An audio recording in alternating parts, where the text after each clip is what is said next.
Hello guys, നിങ്ങൾ ഈ block കണ്ടില്ലേ? അങ്ങ് എൻ്റെ വരെ ഈ ബ്ലോക്ക് ഉണ്ട്. പക്ഷെ ഇവിടെ ഉണ്ടല്ലോ, ഈ ലൈനിന് ഇപ്പുറത്തേക്കും പോവില്ല, ഈ ലൈനിന് ഇപ്പുറത്തേക്കും പോവില്ല. ഒരുത്തന കുത്തി കൊളിച്ച് നിൽക്കുന്നു. ഇതെങ്ങാനും പോലീസുകാർ കണ്ടു കഴിഞ്ഞാൽ അവനക്ക് ചില്ലറ ഫൈനൊന്നല്ല കിട്ടുക. ഇപ്പതാ ഈ സൈഡിലേക്ക് പോകേണ്ട വണ്ടികളൊക്കെ ഇവിടെ ഫ്രീ ആയിട്ട് ഓടും. നമ്മളെ നാട്ടിലാണെന്നുണ്ടെങ്കിലോ ഈ ഒറ്റ 4 ലൈൻ ഉണ്ടെങ്കിൽ 5 ലൈൻ ഉണ്ടെങ്കിൽ 5 ലൈനോടെ കുത്തി കൊള്ളിച്ചാണ് കയറ്റും. പക്ഷെ ഇവിടെ അങ്ങനെ പറ്റൂല ഗായ്സ്. ഒരൊറ്റ ലൈന് കണ്ടില്ലേ, ബാക്കി റോഡൊക്കെ ഫ്രീ ആണ്.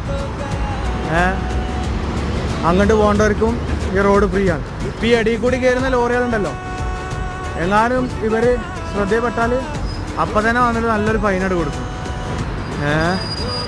പിന്നെ അവിടെ എവിടെയെങ്കിലും ക്യാമറ ഉണ്ടെങ്കിലും കിട്ടും കേട്ടോ ഫൈന്. ഇവിടെ ഇപ്പം അടുത്ത് ക്യാമറ ഇല്ലാത്തതുകൊണ്ടാണ് ഈ പയ്യന്മാർ ഇങ്ങനെ കുത്തി കൊള്ളിച്ച് കയറ്റുന്നത്.